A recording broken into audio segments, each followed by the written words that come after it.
Ceci est notre monde. Un endroit accueillant, confortable et familier. Mais éloignons-nous un peu du feu et levons les yeux. Notre esprit s'évade. Ne sommes-nous que des poussières insignifiantes? Est-ce que l'univers est hospitalier ou hostile? L'on pourrait rester ici éternellement à se questionner. Ou l'on pourrait s'éloigner de cette plage et quitter notre planète pour visiter l'univers jusqu'à ses frontières, pour ressentir la chaleur intense d'étoiles en fusion, pour faire face à la puissance de violentes collisions cosmiques, pour échapper à des étoiles meurtrières et à des trous noirs colossaux et insatiables, pour être témoin de la naissance de nouvelles étoiles et atteindre les limites de la compréhension humaine. Cela signifie qu'il faut voyager dans le temps, jusqu'au début de l'univers, pour assister à l'instant où tout a commencé. Le Big Bang. Êtes-vous prêts? Alors allons-y. Embarquons dans un voyage jusqu'aux frontières de l'univers.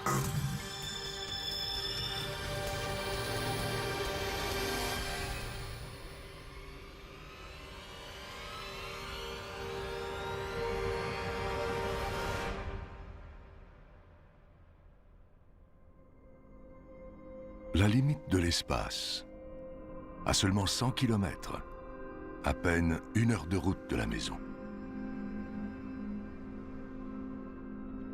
En bas, la vie continue. Chacun vaque à ses activités quotidiennes. L'économie tourne et Star Trek est toujours à l'antenne.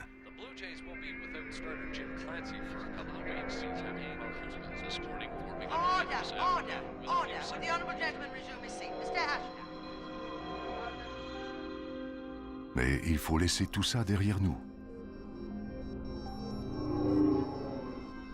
Pour se tremper les orteils dans ce vaste océan noir. Dans une petite mare, pas très loin de chez nous, sur la Lune.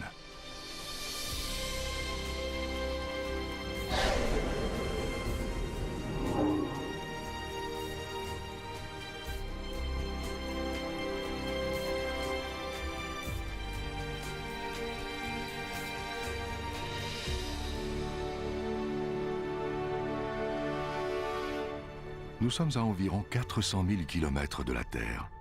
3 jours en vaisseau spatial. C'est réconfortant de rester près de chez nous. Des douzaines d'astronautes ont fait ce périple avant nous.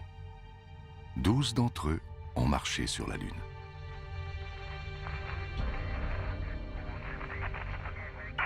On dirait un champ de bataille désert, bombardé par des millions de météorites et d'astéroïdes.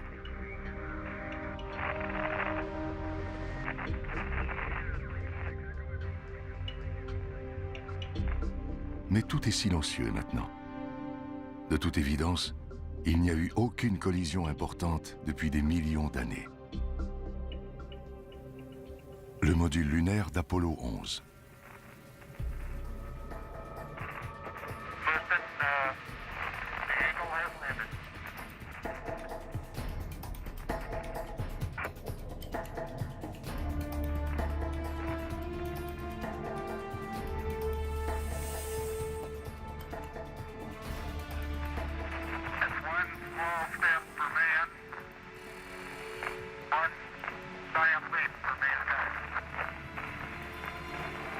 Les risques sont grands pour les astronautes d'Apollo.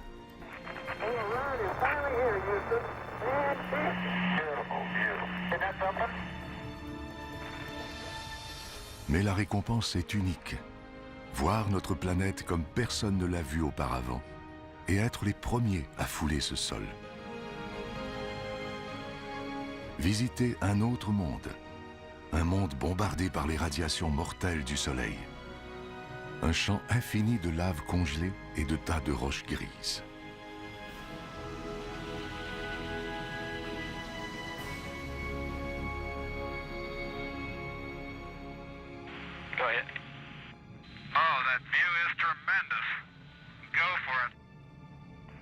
Lors des missions Apollo, les astronautes ont ramassé des centaines de pierres comme celle-ci et les ont rapportées sur Terre afin que des scientifiques puissent les analyser. Mais finalement, ces roches ne sont pas si banales. Comme nous, elles viennent de la Terre. Les scientifiques de la NASA ont découvert que ces roches ont été surchauffées à la suite d'une énorme explosion. L'explication ? Il y a 4,5 milliards d'années, une planète à la dérive est entrée en collision avec la Terre. Des milliards de tonnes de pierres en fusion ont été projetées dans l'espace. Et ces projectiles ont formé la Lune. Voilà une pensée étrange. La Lune créée à partir de la Terre.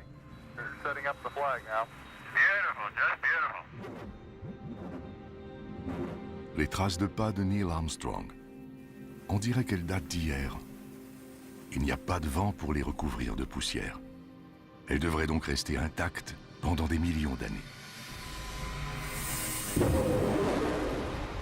Peut-être plus longtemps que nous.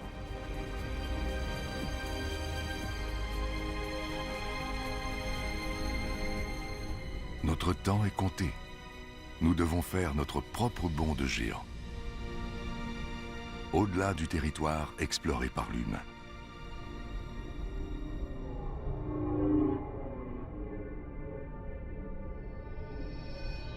Dans l'obscurité, un visage amical. La déesse de l'amour, Vénus.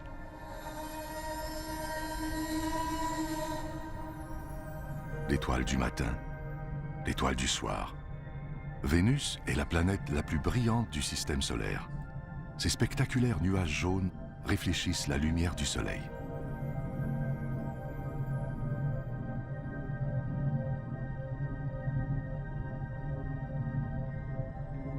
C'est la sœur de notre planète. Sa taille et sa gravité sont similaires à celles de la Terre. Nous devrions être en sécurité ici.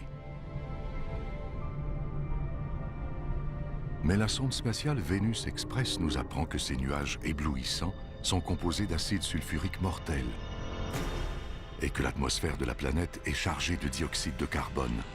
Il faut rester sur nos gardes.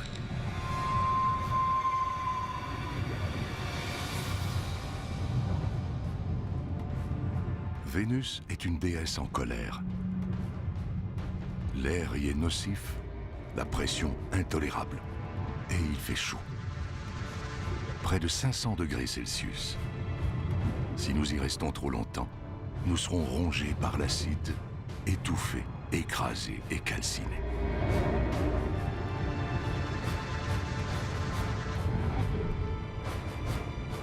Rien ne peut survivre ici. Ni même cet engin, la sonde robotisée soviétique Venera. Son épaisse armure a été détruite par les conditions atmosphériques extrêmes.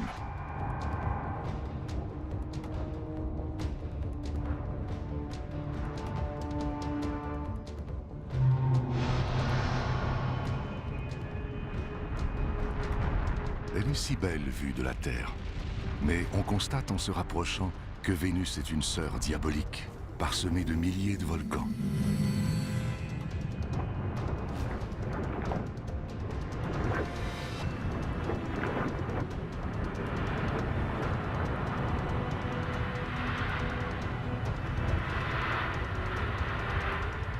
Tout ce dioxyde de carbone contenu dans son atmosphère emprisonne la chaleur du Soleil.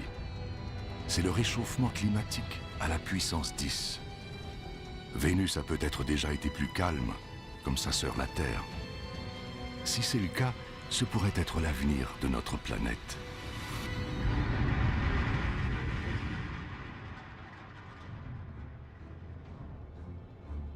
Un avenir défini par le Soleil. Le Soleil a quelque chose de fascinant, un peu comme Méduse. Il est trop terrifiant pour qu'on le regarde, mais il nous est impossible d'y résister. Il nous attire, comme la lumière attire une mouche. Minuscule à côté du Soleil qui la brûle, Mercure. Voilà ce qui arrive lorsqu'on s'approche trop du Soleil. Les écarts de température sont extrêmes ici. La nuit, il fait moins 170 degrés, le jour, plus de 400 degrés. Brûlé, gelé. Et regardez ces cicatrices. On dirait que Mercure a connu un passé violent.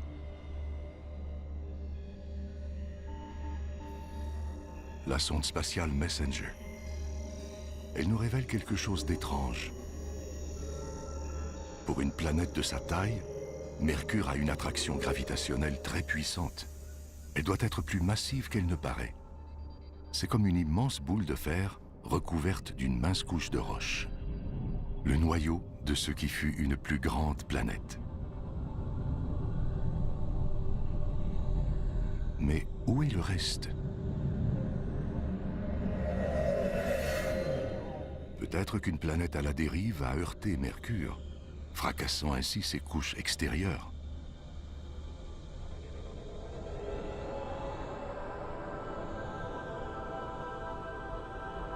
Tout nous indique qu'il faut rebrousser chemin. Mais qui peut résister à cela? Le Soleil dans toute sa fascinante splendeur.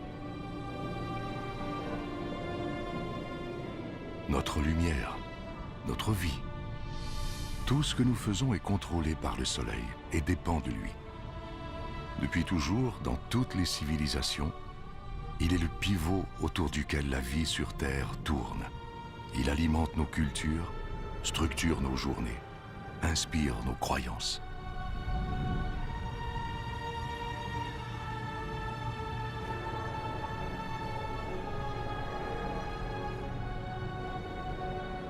Nous sommes maintenant à 150 millions de kilomètres de la maison.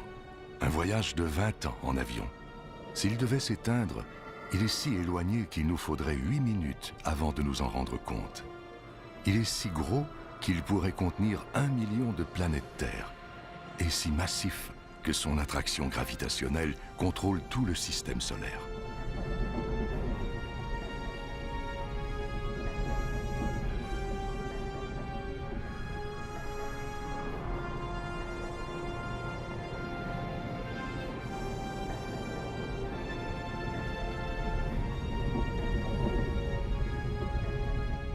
Nous le voyons tous les jours. C'est un visage familier dans notre ciel. De près, il est méconnaissable. Une mer turbulente de gaz incandescents. La température y dépasse les 5000 degrés.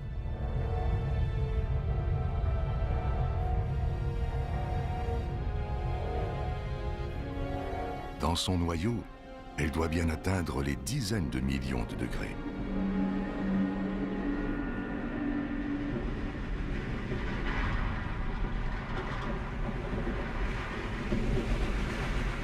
C'est suffisamment chaud pour déclencher une réaction nucléaire qui transforme des millions de tonnes de matière en énergie chaque seconde. C'est plus que toute l'énergie jamais créée par l'homme. Sur Terre, cette énergie nous parvient sous forme de lumière et de chaleur. Mais de près, le Soleil n'a rien de rassurant.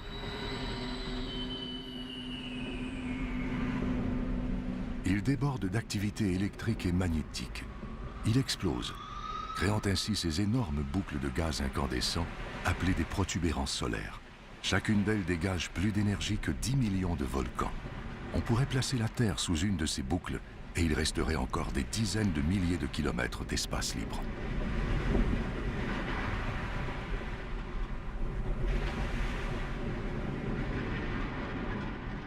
Et à la base de ces boucles, des couches moins chaudes sont exposées, créant ainsi des taches solaires. Leur couleur noire vient du fait qu'elles sont légèrement plus froides que ce qui les entoure. Elles sont néanmoins plus chaudes que tout ce qui existe sur Terre. Et elles sont imposantes aussi. Certaines ont un diamètre de plus de 50 000 kilomètres. Tout près, une éruption solaire. Un jet extrêmement chaud de gaz électrifié qui expulse des radiations mortelles dans l'espace. Mais un jour, tout s'arrêtera. Le Soleil aura épuisé son carburant et s'éteindra. Tout comme la vie sur Terre.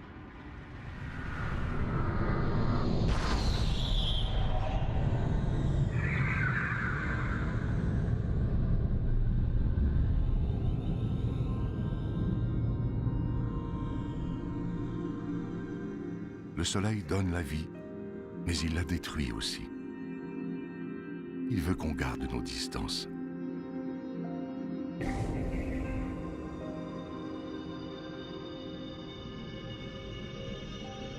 Cette comète s'est aventurée trop près. La chaleur du Soleil l'a fait bouillir, créant ainsi une queue qui s'étend sur des millions de kilomètres.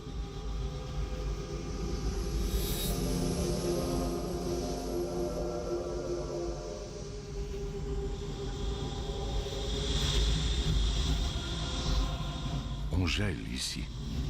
Il ne fait aucun doute que cette comète vient des confins glacés de l'espace.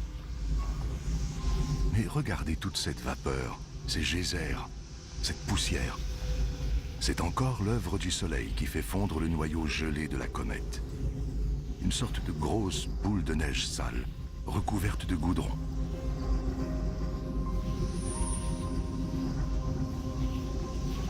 Et de minuscules morceaux de ce qui semble être de la matière organique, préservés dans la glace depuis... qui sait depuis quand? Peut-être depuis la naissance du système solaire. Si une comète comme celle-ci s'était écrasée sur la jeune Terre il y a des milliards d'années, peut-être aurait-elle apporté de la matière organique et de l'eau, les ingrédients de base de la vie. Elle aurait peut-être semé les graines de la vie sur Terre, une vie qui aurait mené à vous et moi.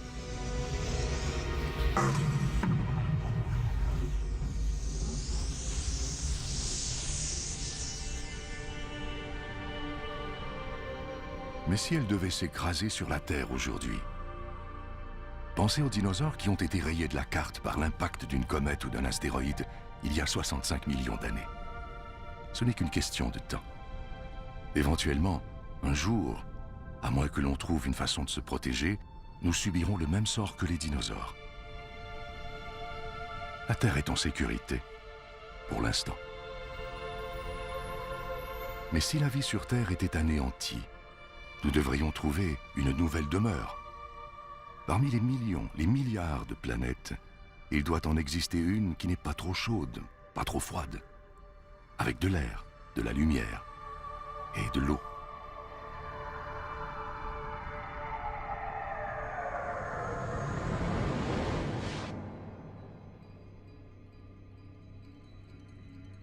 La planète rouge, Mars. Pendant des siècles, nous nous sommes tournés vers Mars, espérant y trouver de la compagnie, des signes de vie.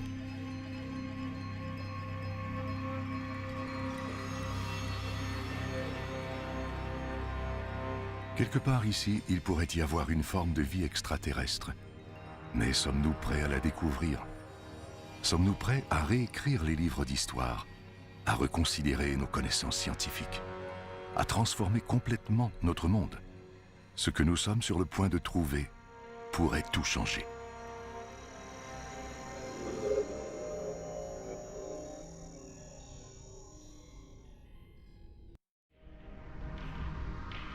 Plus que toute autre planète, Mars captive notre imagination.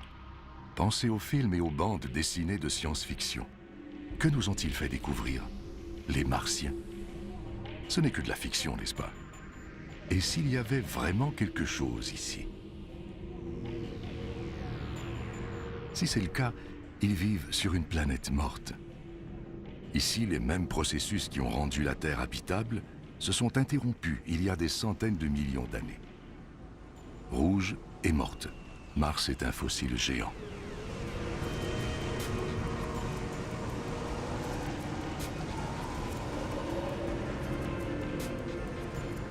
Un tourbillon de poussière.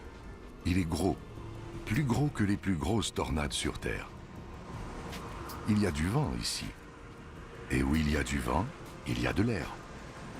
De l'air qui pourrait alimenter la vie extraterrestre. Mais cet air est trop raréfié pour qu'on puisse le respirer, et il est rempli de dioxyde de carbone nocif. Rien ne protège Mars des rayons ultraviolets du Soleil. Et il fait froid ici. Le mercure descend aussi bas que moins 80 degrés, gelant ainsi l'eau dans le sol, au pôle et même dans l'atmosphère sous forme de neige.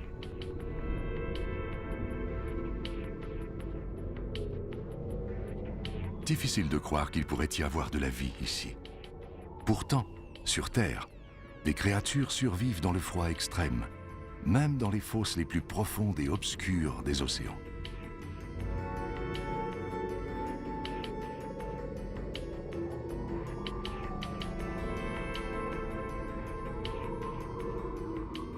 Même dans des conditions extrêmes, la vie fait valoir ses droits. Même sur une planète morte, sans activité géologique pour renouveler les minéraux et les nutriments dans le sol, et sans chaleur pour faire fondre l'eau gelée. Et toute cette poussière, difficile de voir où l'on s'en va.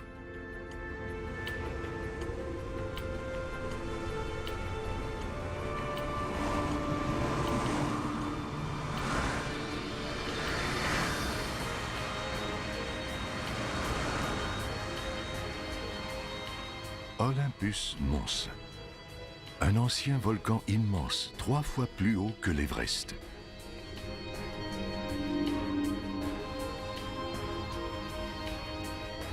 Il ne présente aucun signe d'activité. Depuis sa découverte dans les années 1970, on l'a déclaré éteint.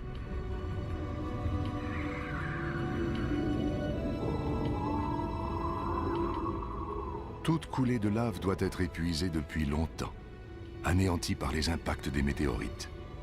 À moins que ce monstre ne soit pas mort après tout.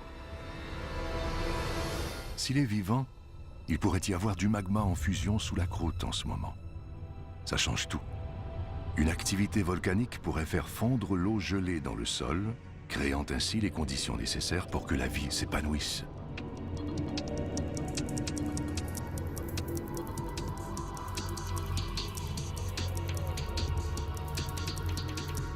Comparé à cela, le Grand Canyon ressemble à une fissure dans le trottoir. C'est à perte de vue. Ce canyon est si long qu'il traverserait toute l'Amérique du Nord. Il y a des signes d'érosion et des lits de rivières asséchés. Comme si l'activité volcanique avait fait fondre de l'eau gelée dans le sol, qui aurait ensuite déferlé dans ce canyon. Une activité volcanique qui pourrait, on le sait maintenant, créer de l'eau à nouveau. Et où il y a de l'eau, il peut y avoir de la vie. Si nous pouvons trouver des cours d'eau, nous pourrions trouver des créatures vivantes. La chasse est ouverte.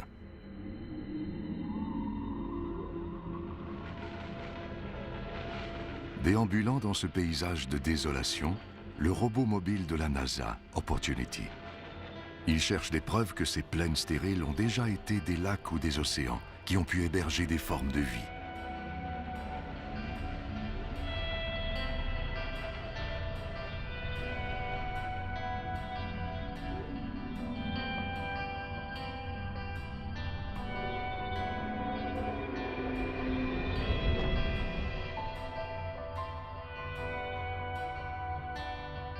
Et regardez ça. Chaque fois qu'une sonde en orbite autour de Mars détecte une de ces ravines, elle en trouve de nouvelles. C'est une autre preuve que Mars est bel et bien vivante, qu'il y a peut-être de l'eau qui s'écoule sous sa surface, créant ces ravines. De l'eau qui pourrait alimenter la vie martienne.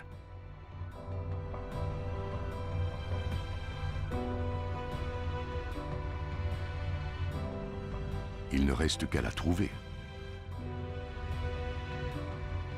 À moins qu'on l'ait déjà trouvée. Pas sur Mars, mais sur Terre. Ça peut sembler un peu fou, mais une théorie avance que la vie est d'abord apparue ici avant de déménager sur Terre. L'impact d'un astéroïde aurait projeté des fragments de Mars comportant de minuscules microbes dans l'espace et sur la jeune planète Terre. Là, ces microbes auraient évolué et créé la vie. Ce n'est pas surprenant qu'on soit fasciné par Mars. Cette planète pourrait être notre maison ancestrale. Si c'était vrai, nous serions donc tous des Martiens. La planète Mars telle que nous la connaissons n'existerait plus, remplacée par cette nouvelle planète active et en constante évolution. Et si nous connaissions très peu Mars, la planète la plus étudiée du système solaire, quelle autre surprise nous attend? Il doit y avoir d'autres secrets qui ne demandent qu'à être découverts.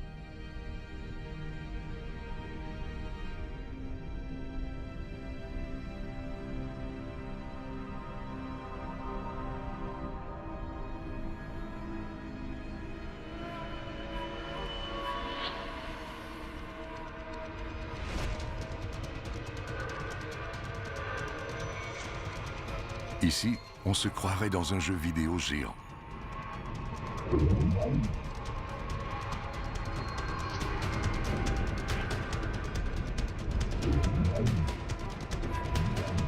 Mais ces astéroïdes sont bien réels. Certains mesurent des centaines de kilomètres. Celui-ci doit mesurer environ 30 kilomètres. Et regardez. Il n'a pas dû être facile de poser une sonde sur un astéroïde voyageant à 80 000 km à l'heure. C'est beaucoup d'efforts pour étudier un caillou. Un de ces cailloux qui peuvent entrer en collision avec d'autres, se briser et tomber sur Terre sous la forme de météorites. Or, ce sont des cailloux comme ceux-ci qui se sont agglomérés pour former les planètes, dont la nôtre.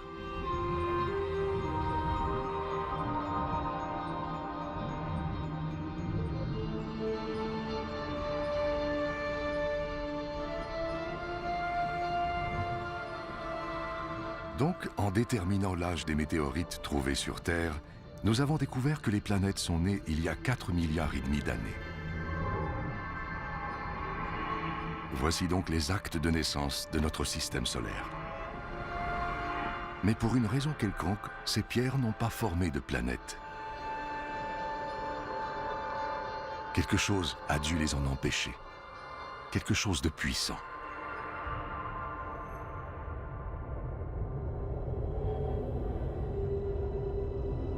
Jupiter. Quel monstre! Au moins 1000 fois plus grosse que la Terre. Si énorme qu'elle pourrait contenir toutes les autres planètes. Quelque chose d'aussi gros influence grandement ses voisins. Son attraction gravitationnelle empêche les astéroïdes de former une planète.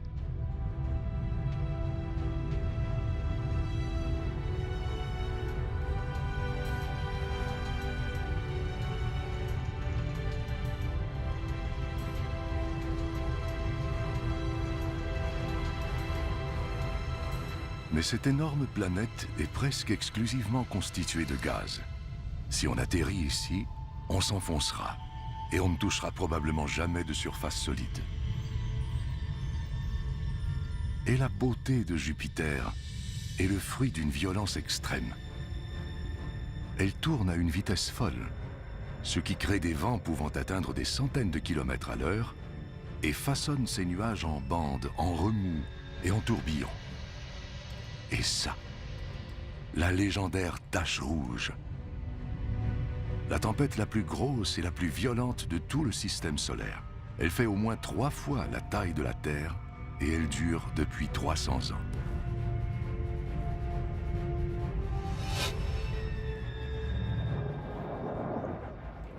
Tous ces nuages agités ont déclenché un orage électrique. Un seul de ces éclairs est 10 000 fois plus puissant que n'importe quel éclair sur Terre.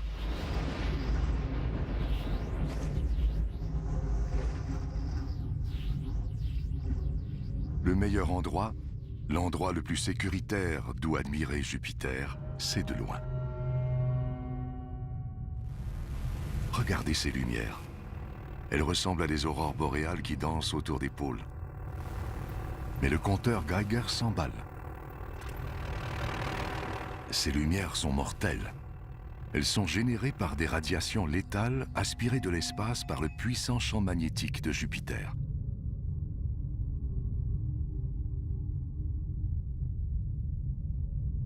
On commence à réaliser qu'ici, il ne faut jamais se fier aux apparences.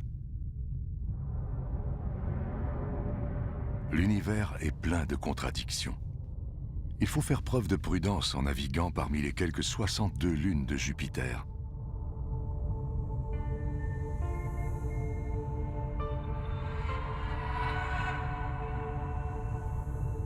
Cette lune multicolore s'appelle Io.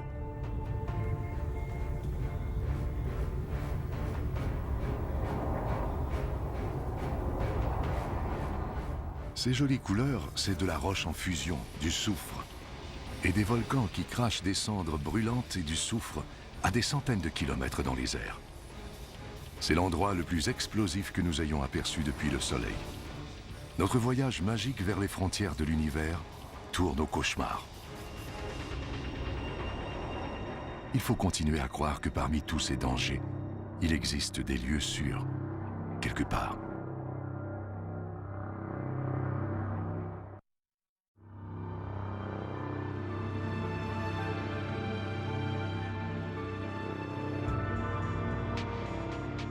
Nous sommes à 650 millions de kilomètres de la Terre. Comme cet endroit est étrange et familier en même temps.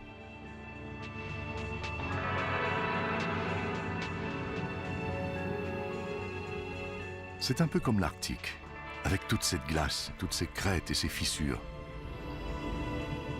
C'est une autre lune de Jupiter, Europe. Peut-être que comme dans l'Arctique, cette glace flotte sur de l'eau liquide.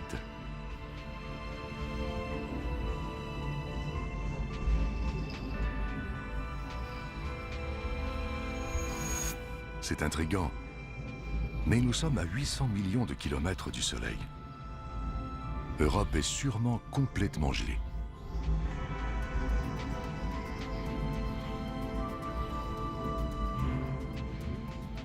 À moins que l'attraction gravitationnelle de Jupiter crée de la friction dans son noyau.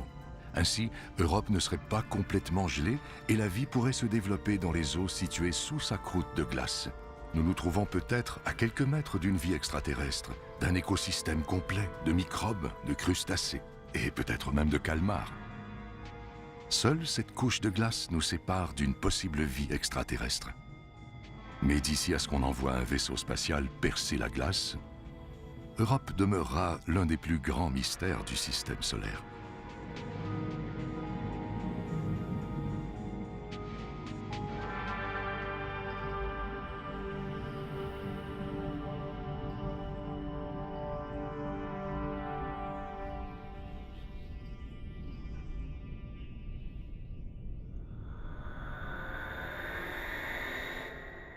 Elle captive notre imagination et hante nos rêves. La voici qui tourne devant nos yeux. Saturne, le joyau du système solaire. Pour la contempler, tout ce périple valait la peine. Il y a quelque chose de magique à propos de Saturne. Une boule de gaz géante, si légère qu'elle flotterait sur l'eau. Ces anneaux spectaculaires pourraient s'étendre de la Terre à la Lune, mais ils n'ont que quelques centaines de mètres d'épaisseur. La sonde Cassini, elle reçoit de faibles ondes radio, probablement générées par les aurores autour des pôles de Saturne. Voilà la véritable musique des sphères.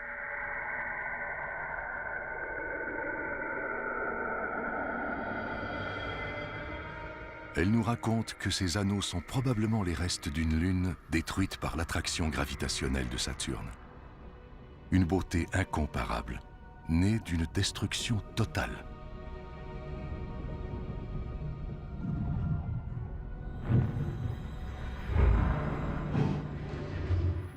Des milliards de morceaux de glace, certains petits comme des glaçons, d'autres grands comme une maison. Ils entrent en collision, se brisent et se reforment.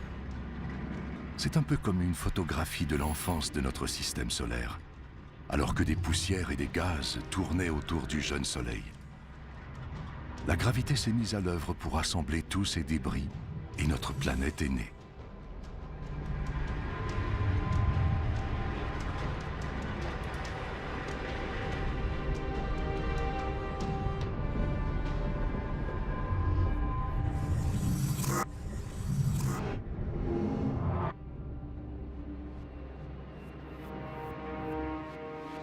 Chaque objet en orbite autour de Saturne est techniquement une lune, du plus petit bloc de glace à la soixantaine de grosses lunes de la planète. Parmi celles-ci, il y en a une qui est plus grosse que notre lune et même que Mercure, Titan. Elle est recouverte d'épais nuages.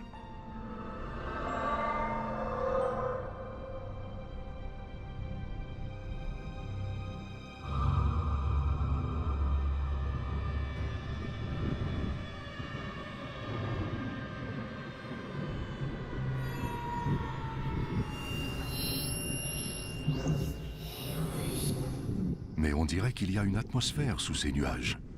Il y a du vent, de la pluie, et même des saisons. Et regardez ces rivières, ces lacs et ces océans. C'est l'endroit qui ressemble le plus à la Terre jusqu'à présent.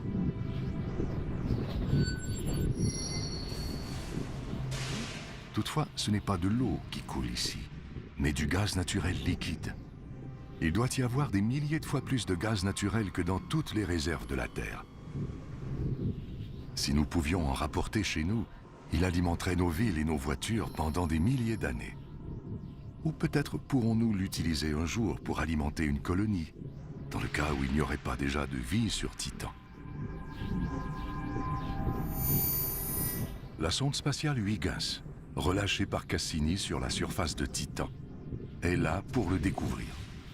Elle nous apprend qu'il y a de la matière organique dans le sol, mais il fait froid, moins 180 degrés.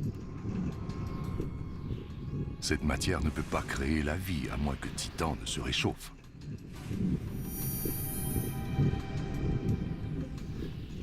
On prévoit que le Soleil se réchauffera. À ce moment, peut-être que la vie jaillira ici, tout comme elle l'a fait sur la Terre il y a des milliards d'années. Comme la Terre deviendra trop chaude pour nous, peut-être déménagerons-nous sur Titan. Cette lune lointaine pourrait devenir notre nouveau foyer.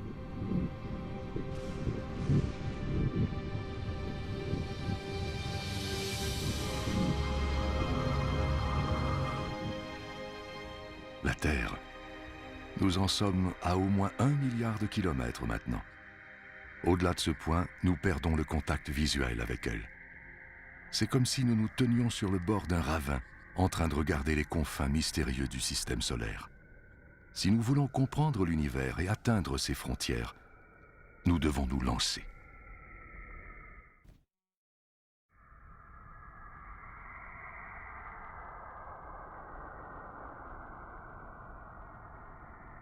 Invisible de la Terre, inconnu pendant une grande partie de l'histoire de l'humanité, nous voici aux confins du système solaire. C'est comme si nous plongions dans les profondeurs de l'océan.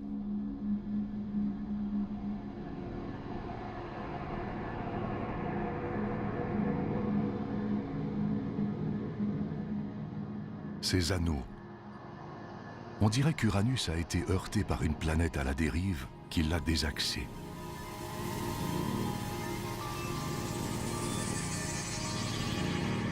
C'est sinistre ici, et on se sent seul. Pourtant, nous avons à peine quitté le rivage.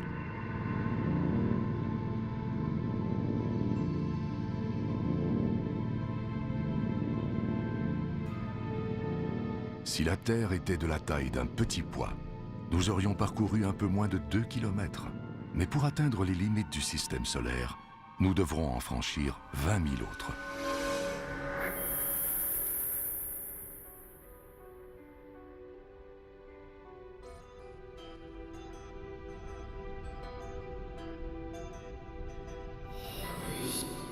Une autre bête étrange surgit des profondeurs, le dieu de la mer, Neptune.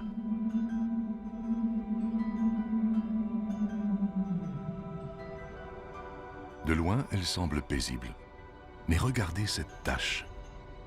C'est une tempête de la grosseur de la Terre, soufflant des vents violents atteignant les 1500 km à l'heure. Chez nous, c'est le Soleil qui pousse le vent. Mais Neptune est trop loin. Quelque chose d'autre doit créer ces redoutables vents, mais personne ne sait quoi.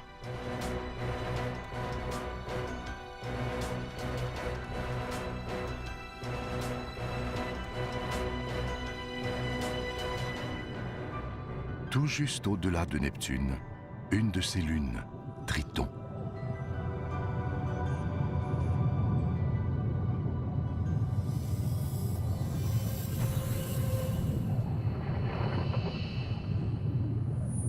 Regardez ces geysers, des cheminées cosmiques expulsant des suies étranges. Cette lune tourne autour de Neptune dans le sens opposé à celui de la rotation de la planète.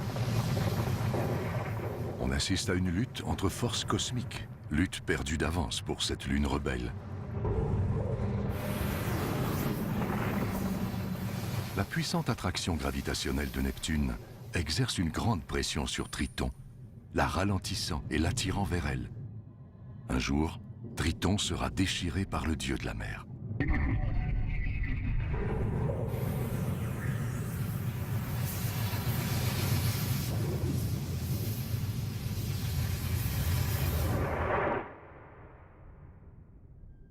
Et c'est tout.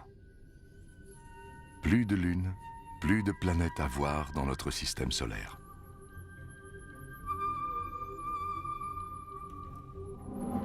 Mais jetez un coup d'œil par ici. Ce n'est pas le vide. C'est bourré de roches gelées et de sphères glacées. Comme Pluton. Jusqu'à récemment, nous croyions qu'elle était seule, qu'il n'y avait rien au-delà. Nous avions tort. Encore plus de mondes gelés. Des découvertes si récentes que personne ne sait comment les appeler. Les plutinos, les plutoïdes, les cuboinos. Peu importe leur nom, les conséquences sont les mêmes. Notre système solaire n'est pas le modèle bien défini que nous croyons. À plus de 13 milliards de kilomètres de la Terre, on trouve l'objet le plus éloigné à décrire une orbite autour du Soleil. Un autre petit monde de glace appelé Sedna est découvert en 2003. Son orbite dure 10 000 ans et le conduit à 130 milliards de kilomètres du Soleil.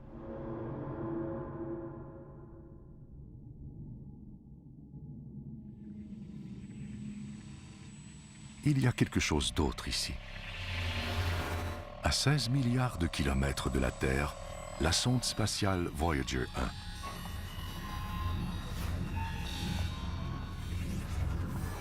Sans cette sonde, nous n'aurions aucune image des planètes géantes et nous ne saurions rien de leurs lunes étranges.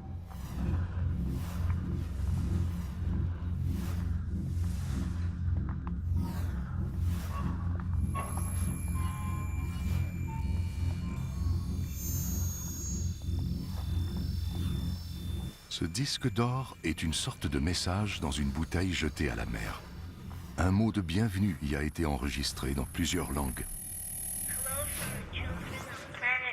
Hola y saludos a todos. On y trouve aussi une carte expliquant comment trouver notre système solaire. Mais lorsqu'on est perdu en forêt, est-ce sage de crier? N'importe qui ou n'importe quoi pourrait nous entendre, trouver où nous habitons et nous faire une petite visite, amicale ou non.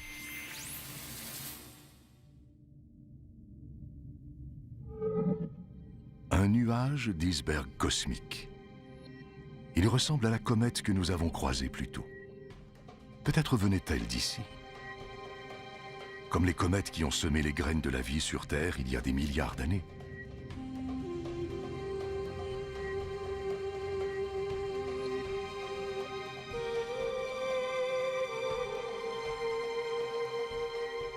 Avec toute cette glace, peut-être ont-elles aussi transporté de l'eau sur Terre.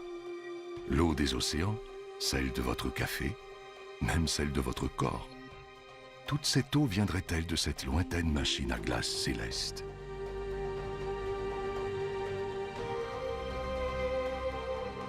Nous sommes à 8 millions de kilomètres de chez nous, c'est-à-dire à 8 billions de kilomètres. Et notre périple ne fait que commencer. Devant nous, des billions de kilomètres et des milliards d'étoiles. Nous y sommes. Il est temps de sauter dans l'immensité de l'univers, dans l'espace interstellaire.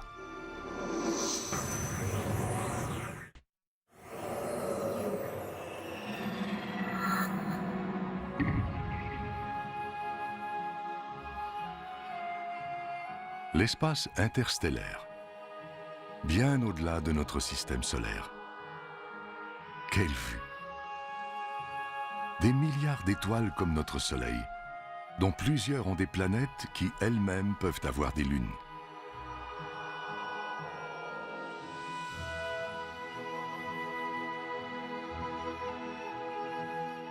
Difficile de choisir dans quelle direction aller. Les possibilités sont infinies dans toutes les directions. Peu importe où nous irons, nous aurons besoin d'un sérieux coup d'accélérateur.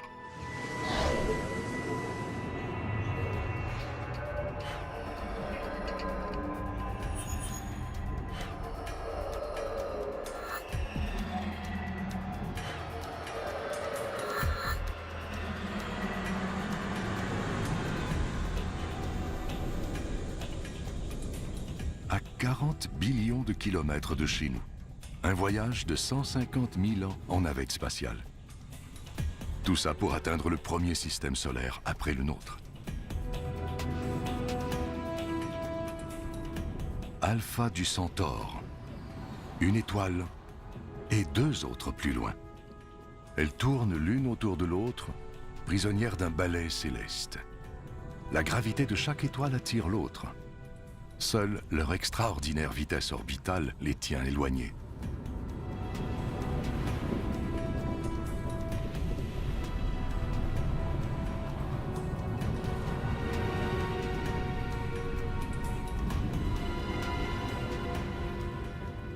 Nous sommes si loin de chez nous maintenant que les kilomètres ne veulent plus rien dire. Il faudra dorénavant parler d'années-lumière. Un rayon de lumière prend 1 an pour parcourir 10 billions de kilomètres. Donc, 40 billions de kilomètres équivalent à plus de 4 années-lumière de la Terre. C'est incroyable. Les distances sont telles qu'elles dépassent la compréhension. Mais c'est aussi excitant. Qui sait quels mondes étranges nous attendent et ce que nous découvrirons lorsque nous atteindrons les frontières de l'univers, si nous y parvenons.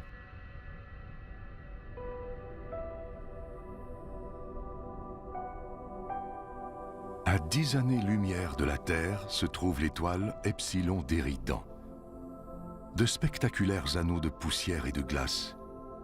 Et quelque part dans tout ça, des débris s'assemblent pour former des planètes qui naissent devant nos yeux.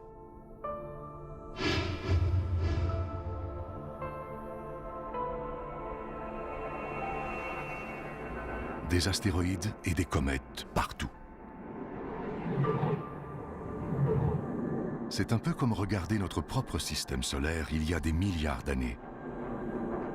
Les comètes apportent les molécules organiques à ces jeunes planètes, semant ainsi la vie comme elles l'ont peut-être fait sur Terre.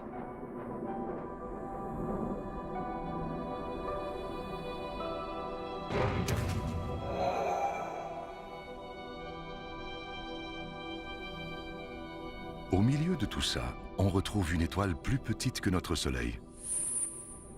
Elle est encore toute jeune. S'il y a de la vie dans ce système solaire, elle est très primitive.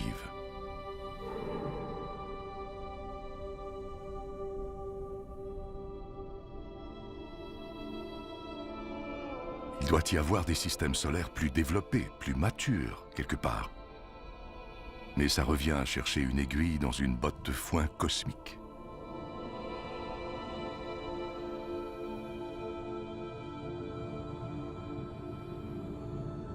Nous sommes à 20 années-lumière de la Terre.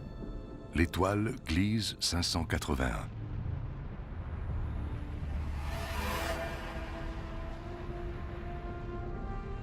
Elle a à peu près le même âge que notre Soleil.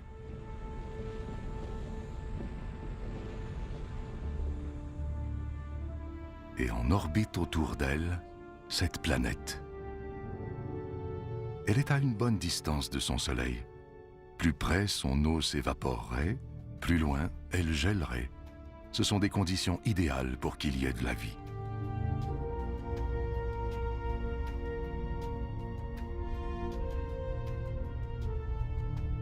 Et si une comète l'avait heurtée et y avait apporté de l'eau et de la matière organique? La vie, des êtres complexes comme nous et même des civilisations comme la nôtre s'y trouvent peut-être en cet instant. S'il y a de la vie ici, même à cette distance, ses habitants pourraient capter nos ondes télévisuelles et regarder des émissions d'il y a 20 ans. C'est le temps que ces ondes prennent pour se rendre jusqu'ici.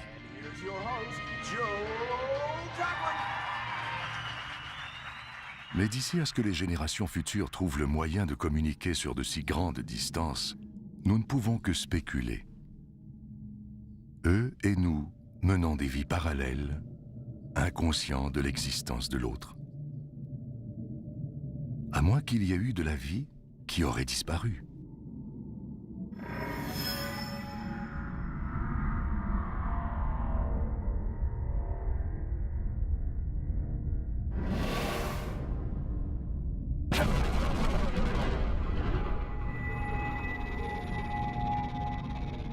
C'est le problème avec les comètes. Elles donnent la vie, mais la reprennent aussi. Les dinosaures l'ont appris à leurs dépens il y a 65 millions d'années. C'est l'aiguille dans la botte de foin cosmique. C'est le système solaire qui ressemble plus au nôtre, mais nous l'avons découvert par hasard. Il peut y en avoir des milliers, des millions d'autres comme ça. Ou aucun.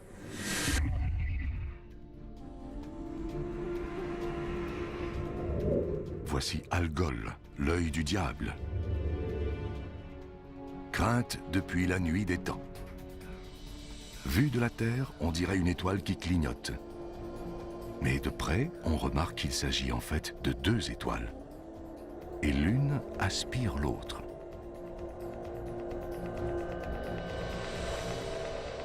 Nous sommes à près de 100 années-lumière de chez nous. Écoutez. Une des premières émissions radiophoniques, ce n'est plus qu'un léger murmure.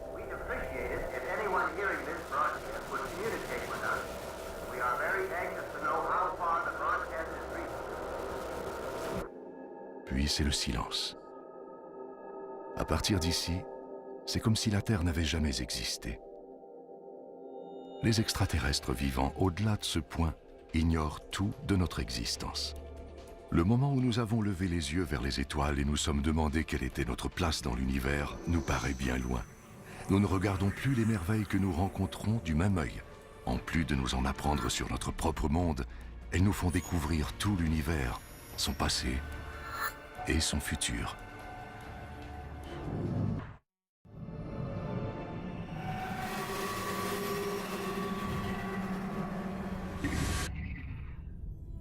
Loin dans les profondeurs de notre galaxie, la Voie lactée, se trouve une immense bibliothèque céleste où chaque étoile est un livre et une histoire. Les Pléiades. Vues de la Terre, elles forment l'amas d'étoiles le plus brillant dans le ciel.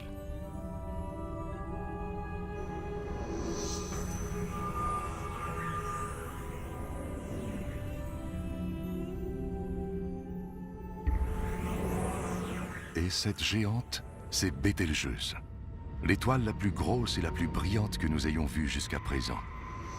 Elle est au moins 600 fois plus grande que notre Soleil.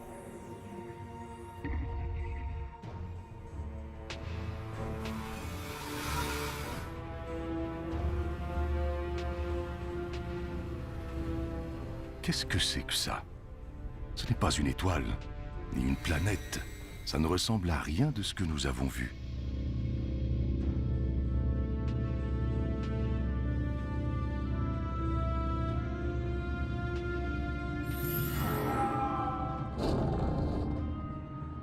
Ce spectre situé à plus de 1300 années-lumière de la Terre est le nuage d'Orion.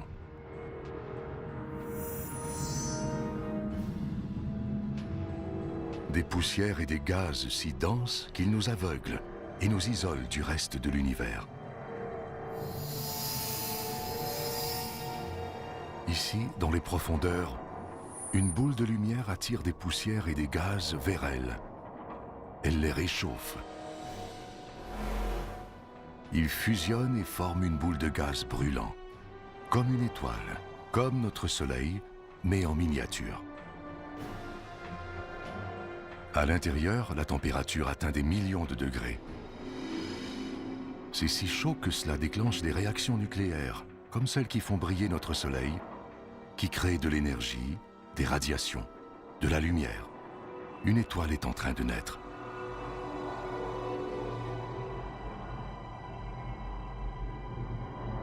Ou plutôt, des étoiles.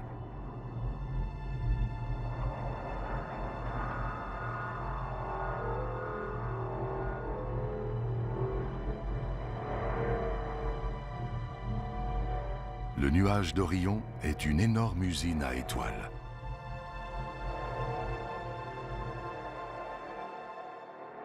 Nous assistons à la naissance d'un univers futur.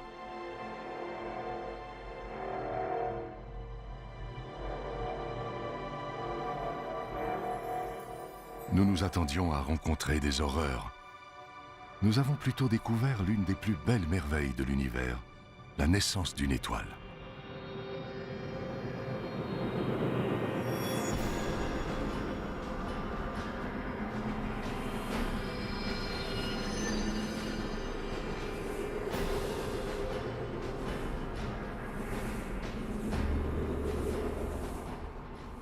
Des jets de gaz propulsés à une vitesse de 200 000 km/h.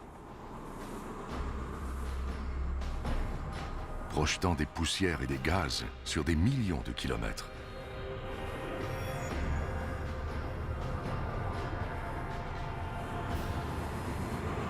C'est d'une violence inouïe. Mais admirez le résultat. Une nébuleuse, d'immenses nuages de gaz luisants suspendus dans l'espace. Il n'y a pas de vent ici. Ils prendront donc des milliers d'années à se disperser.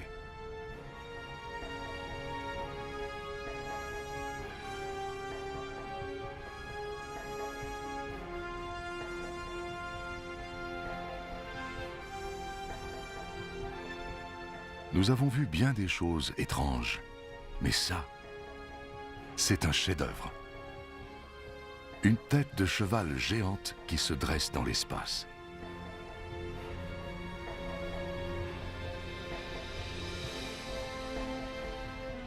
Les étoiles naissent, grossissent, et puis quoi après?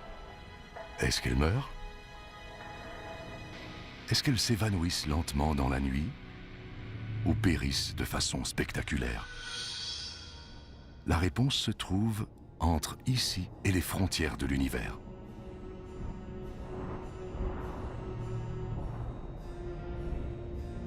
Près de 4000 années-lumière plus loin, des nuages lumineux suspendus dans l'espace, encerclant ce qui fut jadis une étoile comme notre Soleil. Tout ce qui reste d'elle, ce sont ces gaz aux couleurs vives. Ces éléments, issus de la fusion nucléaire au cœur de l'étoile, ont été relâchés dans l'espace à sa mort. Le vert et le violet sont l'hydrogène et l'hélium, les matières brutes de l'univers.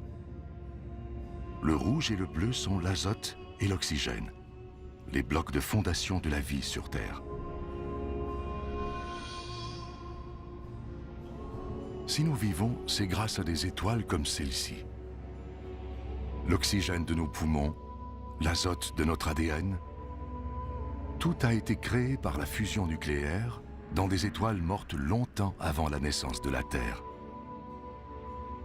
Nous sommes faits de déchets nucléaires stellaires. Notre arbre généalogique commence ici.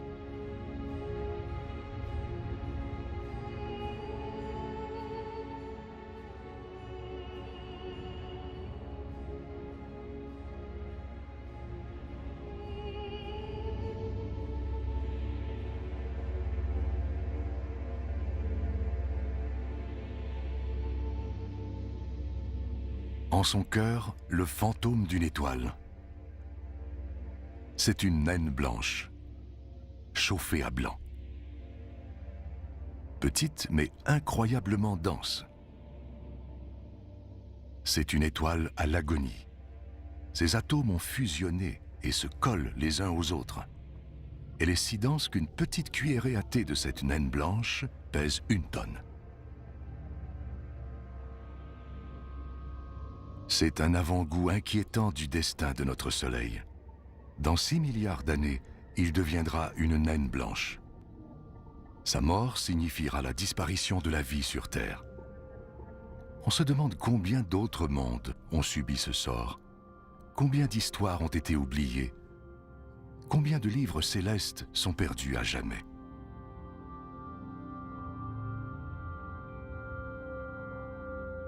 Mais la plus merveilleuse des histoires reste à venir.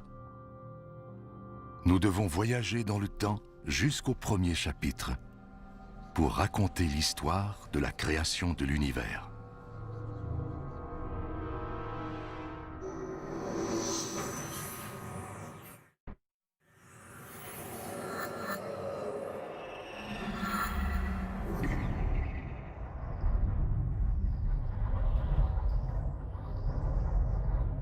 Les restes éparpillés d'une étoile morte, la nébuleuse du Crabe. Nous sommes à 6000 années-lumière de la Terre, au cœur d'un cimetière stellaire.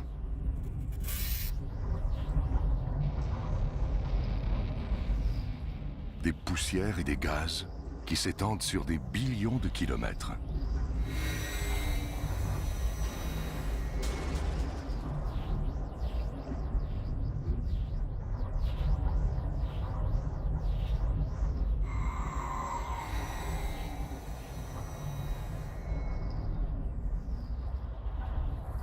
Ça nous semble mort, mais c'est peut-être le calme après la tempête, après une immense explosion, assez puissante pour réduire une gigantesque étoile en poussière et en gaz, une supernova.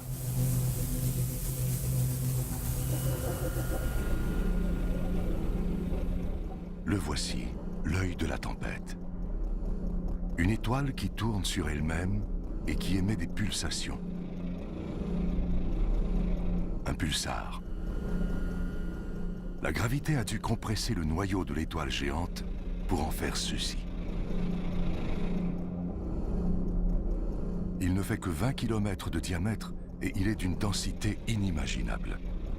Un grain de ce pulsar doit peser des centaines, peut-être même des millions de tonnes.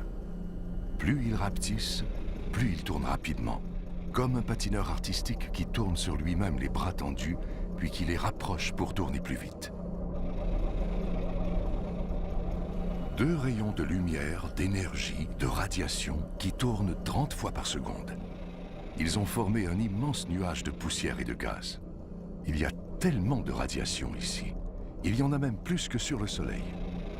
Si ce pulsar était aussi près de la Terre que le Soleil, toute forme de vie disparaîtrait immédiatement de la surface de notre planète. C'est assurément la chose la plus dangereuse que nous avons rencontrée jusqu'à maintenant.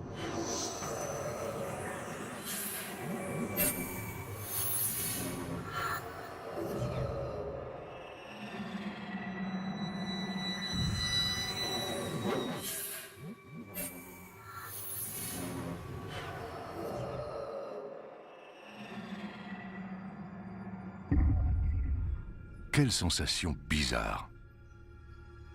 C'est comme si quelque chose de mauvais s'approchait. Une présence malveillante. La chose que nous ne voulions pas rencontrer. Complètement noire. Cachant les étoiles derrière elle. Nous regardons la mort droit dans les yeux. Ce sont les restes d'une étoile géante. Un trou noir.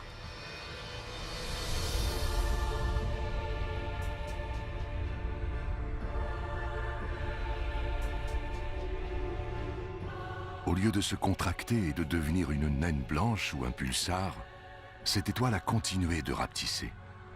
Elle est devenue si petite qu'elle mesure à peine quelques kilomètres, mais elle est considérablement plus dense qu'un pulsar. Et c'est impossible d'y résister.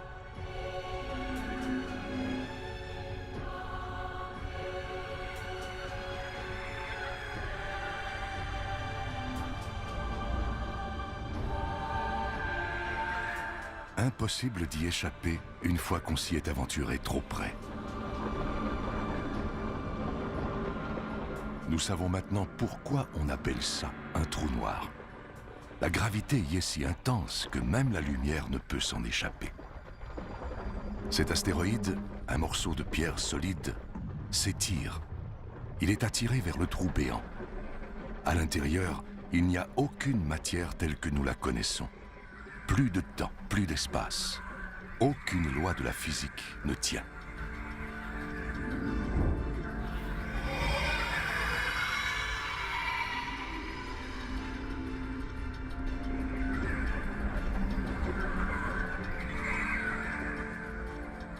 l'astéroïde a disparu. Et en vérité, personne ne sait où il est allé. Nous sommes aux limites de la compréhension humaine. Il pourrait y avoir des millions de trous noirs qui rôdent autour de notre galaxie. Peut-être plus qu'il n'y a d'étoiles dans le ciel. Mais nous ne pourrions les voir avant qu'il ne soit trop tard. Comme cette étoile qui tourne puis disparaît dans un puits invisible.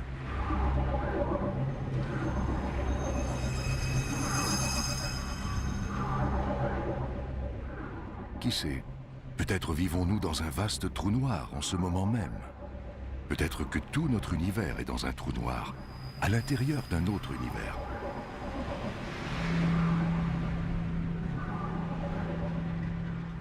Parfois, on a l'impression que plus on voit de choses, moins on en sait.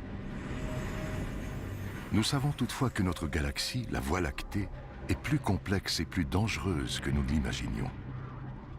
Et nous ne l'avons toujours pas quittée. Le reste de l'univers s'étend toujours devant nous. Les merveilles, les dangers et les secrets se trouvent là-bas. Mais avant tout, nous devons trouver le moyen de sortir de cette Voie lactée.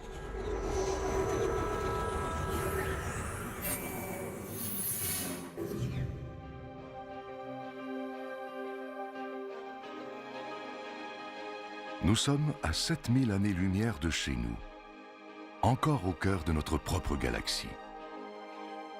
C'est comme si nous étions dans une forêt dense, peuplée d'arbres tous plus magnifiques et fascinants les uns que les autres.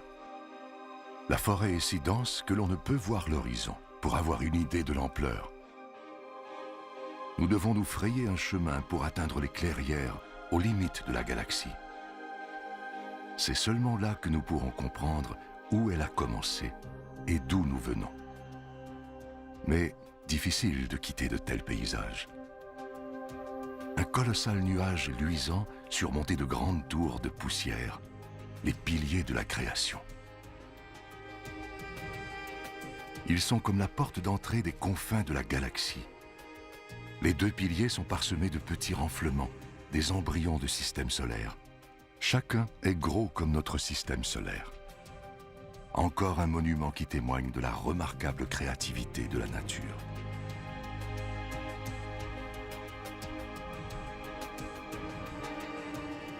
Mais il faut détourner notre regard de cette beauté captivante afin de poursuivre notre route vers les limites de la galaxie.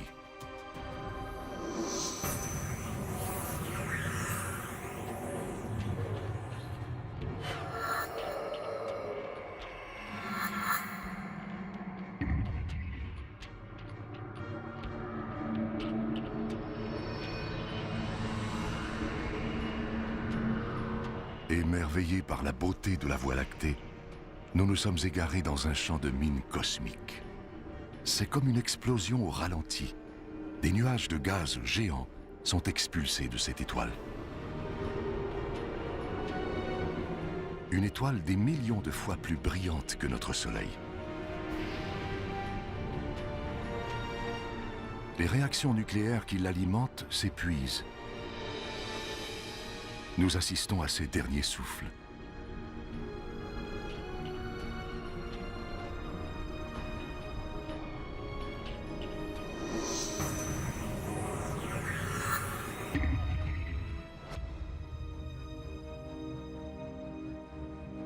Et au-delà, une étoile encore plus grosse et dangereusement instable. Elle est sur le point d'exploser. Et lorsqu'une étoile aussi grosse meurt, c'est 1000 fois plus violent qu'une supernova. Nous voici donc devant l'expression la plus violente de la mort d'une étoile. Une hypernova.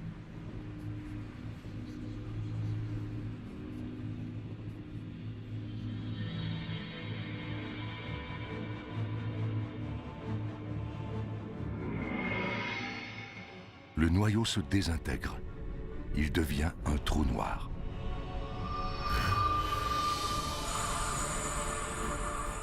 En voici l'onde de choc qui irradie l'étoile, fracasse ses couches externes et les propulse dans l'espace.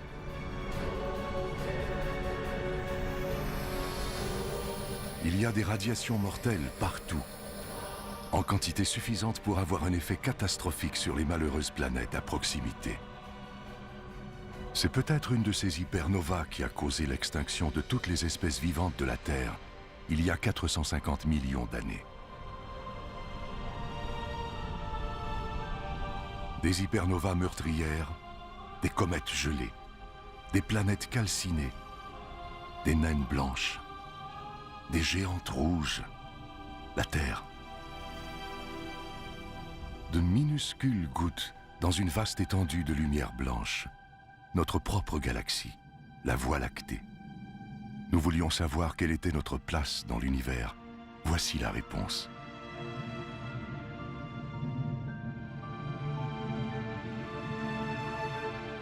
Les civilisations actuelles et passées, tous ceux qui ont vécu, du plus petit des insectes à la plus haute des montagnes, tout ça est invisible.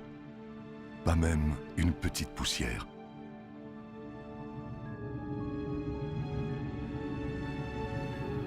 Notre demeure est une petite planète autour d'une étoile banale. Si elle disparaissait maintenant, nous ne le remarquerions même pas.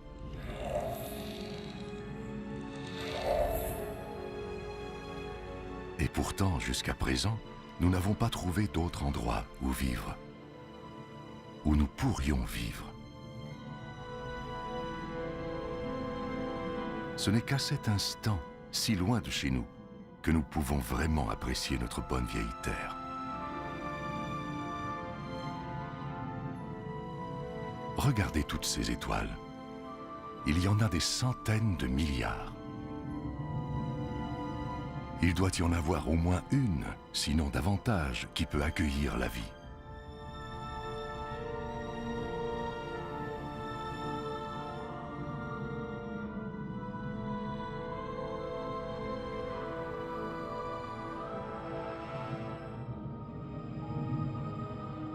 Peut-être ici, dans cette nuée d'étoiles, le grand amas d'Hercule.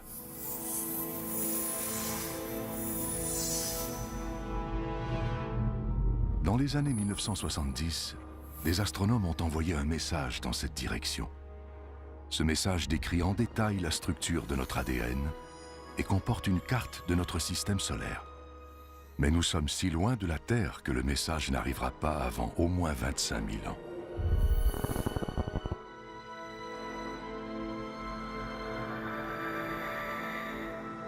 Nous n'avons pas encore trouvé de forme de vie extraterrestre, mais nous n'avons rien trouvé non plus qui nous fasse croire qu'il n'en existe pas.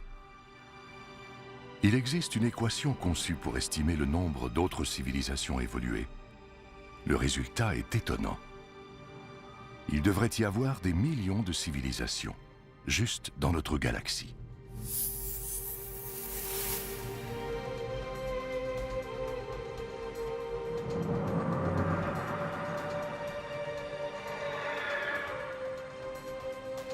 Tout ce que nous avons vu jusqu'à présent se trouve dans la Voie lactée. Nous avons maintenant l'occasion de voir d'autres galaxies, d'avoir un meilleur aperçu de la totalité de l'univers et peut-être de trouver la réponse à la question ultime. D'où vient tout cela?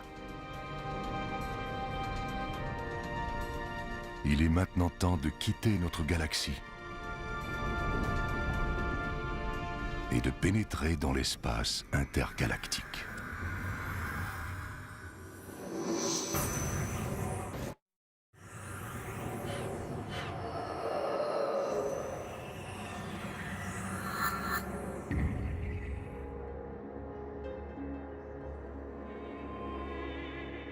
Au-delà de la Voie lactée, dans les vastes espaces entre les galaxies. Contre toute attente, nous sommes parvenus à l'espace intergalactique.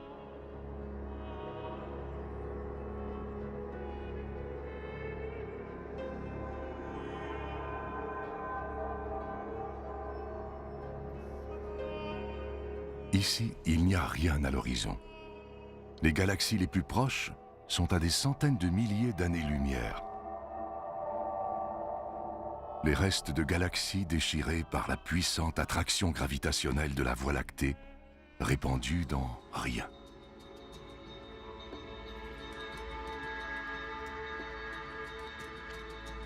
C'est ce qui ressemble le plus au vide parfait dans tout l'univers.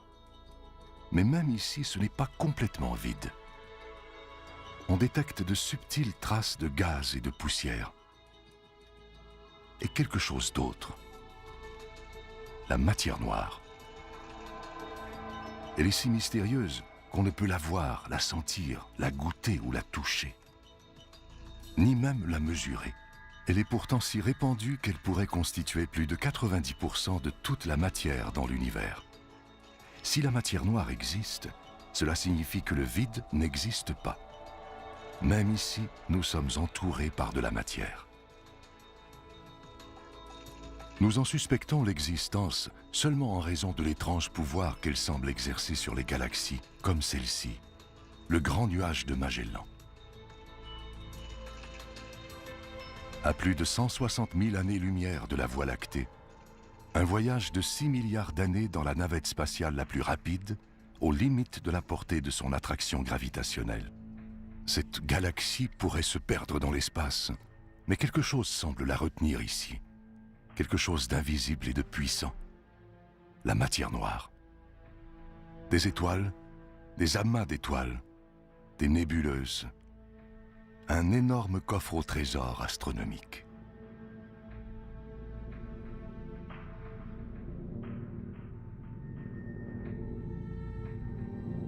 Mais regardez ça. On dirait un collier de perles brillantes. C'est une boule de feu expulsée par ce qui a dû être une gigantesque explosion. Une supernova. Elle est si brillante que lorsque la lumière de cette explosion a atteint la Terre en 1987, elle était visible à l'œil nu. Et si violente qu'elle a déclenché une série de réactions nucléaires qui ont fusionné des atomes pour créer de nouveaux éléments, comme de l'or, de l'argent, du platine, puis les a propulsés dans l'espace.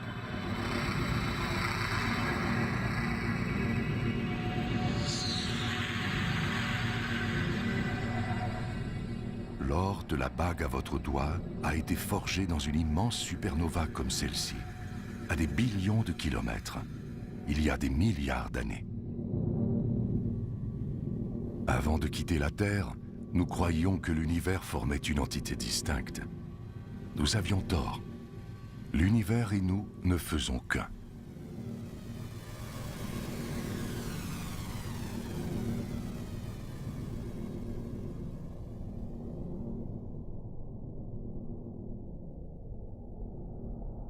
C'est rassurant de se le rappeler, alors qu'on s'enfonce dans cet abîme.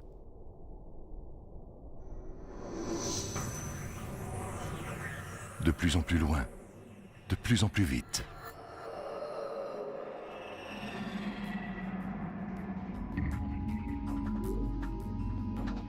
La galaxie d'Andromède, à 2,5 millions d'années-lumière de la Terre. Elle se déplace dans l'espace à près d'1 million de kilomètres à l'heure. Tout dans l'espace s'éloigne, comme les éclats d'une explosion. Nous voyons cette galaxie telle qu'elle était quand nos ancêtres préhistoriques peuplaient les plaines africaines.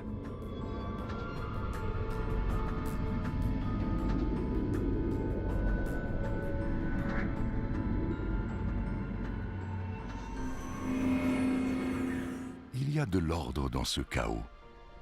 Il y a un fil conducteur derrière cette infinie variété. Un cycle éternel de naissance et de mort, de création et de destruction. C'est un fil tissé dans la vaste toile de l'espace qui lie chacune de ces galaxies. Il y a des milliards de galaxies dans l'univers, chacune comportant des milliards, voire des billions d'étoiles. Il y a probablement plus d'étoiles qu'il n'y a de grains de sable sur toutes les plages de la Terre. Il ne s'agit là que des étoiles qui existent en ce moment. Que dire des étoiles disparues, des étoiles naissantes et des étoiles à venir? Nous commençons enfin à comprendre la totalité de l'univers. Et c'est encore plus vaste que ce que nous imaginions. Cette galaxie, l'immense galaxie spirale M101, est si éloignée de la Terre qu'un message envoyé d'ici maintenant mettrait 27 millions d'années à se rendre chez nous. Qui sait si notre espèce ou notre planète serait encore là pour le recevoir?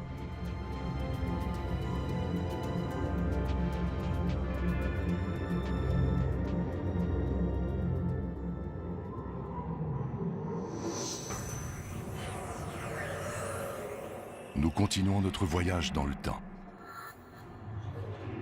Nous avons passé le moment où les dinosaures ont été exterminés, où les premières créatures se sont aventurées hors de l'eau.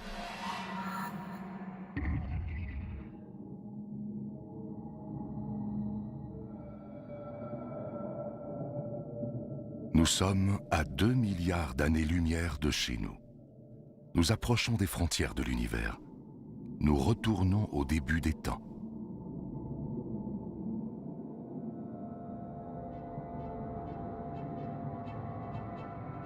Ceci n'est pas une galaxie. C'est plus brillant que des centaines de galaxies réunies. Un éblouissant rayon d'énergie expulsé sur des billions de kilomètres.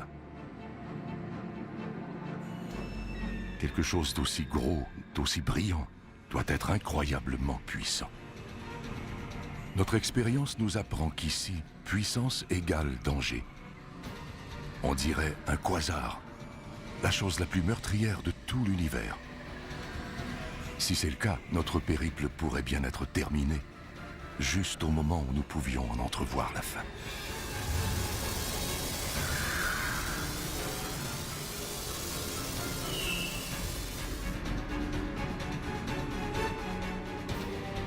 Le phénomène le plus dangereux et le plus puissant de l'univers, le quasar. Une marmite tourbillonnante de gaz extrêmement chaud, plus brillant que des centaines de galaxies.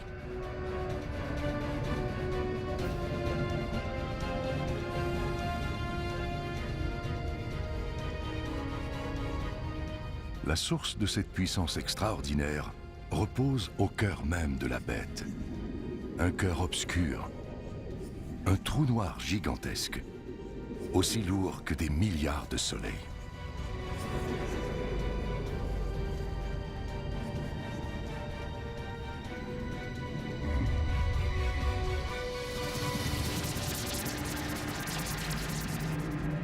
Il anéantit des étoiles entières, aspirant leur gaz dans le quasar, les dévorant jusqu'à ce qu'il n'en reste plus rien, jusqu'à ce qu'elles disparaissent de l'univers visible.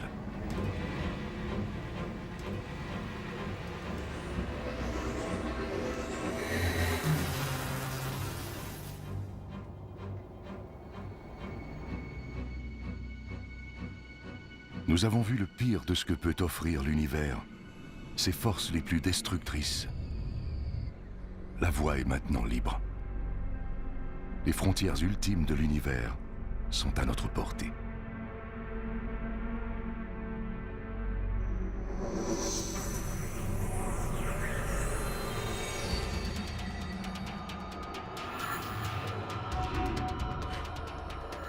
Mais il faut aller encore plus loin et encore plus vite si nous voulons atteindre les confins de l'univers.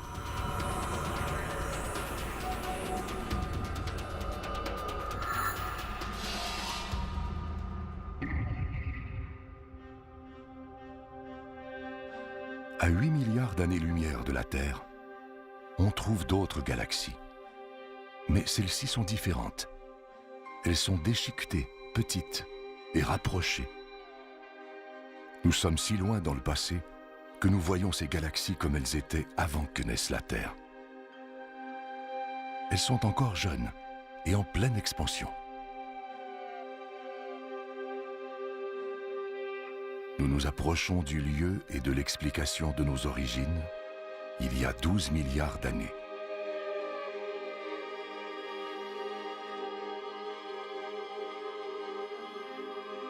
Regardez ces galaxies maintenant. Elles sont comme du plancton qui flotte dans un vaste et sombre océan.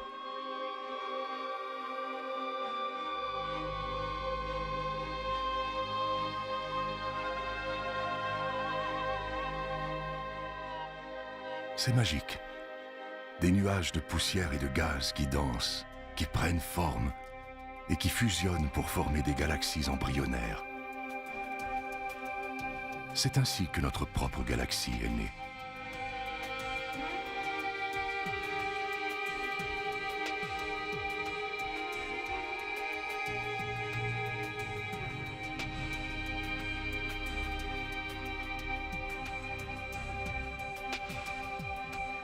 Elles disparaissent.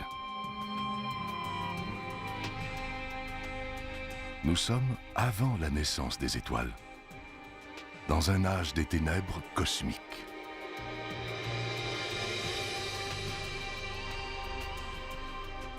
Et avant cela, la lumière, la lueur résiduelle d'une terrible explosion, l'explosion qui a créé l'univers.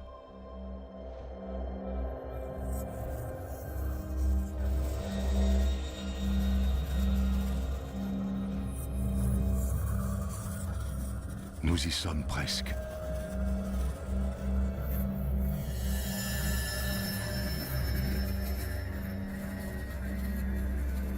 Ça y est, nous y voilà.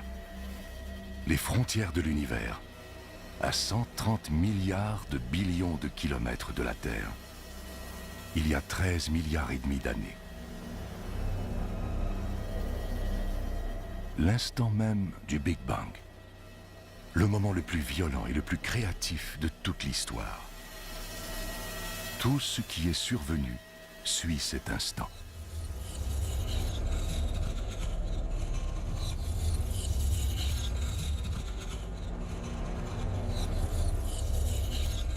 Il a intrigué toutes les religions et toutes les cultures. Mais nous ne connaissons toujours pas l'élément déclencheur de cet acte de création, ni les raisons.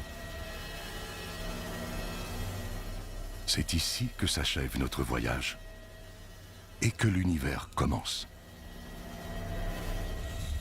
Les frontières de l'univers, il y a 13 milliards et demi d'années. Nous sommes au moment le plus important de toute l'histoire, au commencement de l'histoire même. Un petit point infiniment dense et chaud explose. Le Big Bang. C'est la création de l'espace, du temps, de la matière, de notre univers. C'est tout d'abord de la grosseur d'une particule subatomique, puis une infime fraction de seconde plus tard. C'est assez gros pour tenir dans la paume de votre main. Quelques instants après, c'est de la grosseur de la Terre.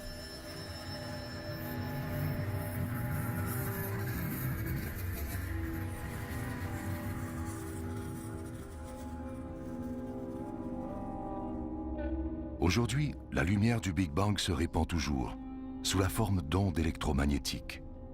Votre antenne de télévision la capte. Ce sont les parasites que vous voyez à l'écran.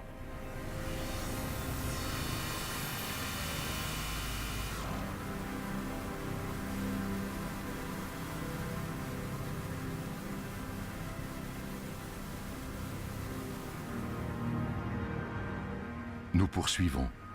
Nous avançons dans le temps.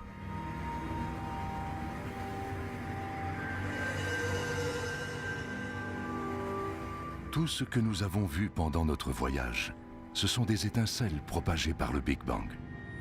Les galaxies, les étoiles, les planètes, ce ne sont que des débris.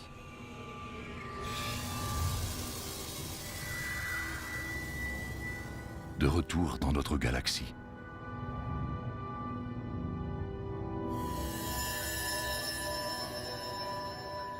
Puis dans notre système solaire. Jusqu'à ce qu'on atteigne un autre morceau de cendre qui se refroidit et qui tourbillonne dans les résidus du Big Bang, la Terre. Après un périple de 260 milliards de billions de kilomètres, nous sommes de retour à la case départ, chez nous. Seulement maintenant, nous sommes plus conscients.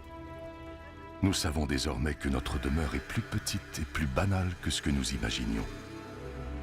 Et elle est destinée à mourir, engloutie par un soleil à l'agonie. Mais il ne faut pas désespérer. Nous devrions nous réjouir. À partir de notre petite base éloignée, nous avons réussi à découvrir tout ça. à démystifier les secrets de l'univers. Nous devrions célébrer nos accomplissements, chérir notre planète et profiter pleinement de notre brève existence.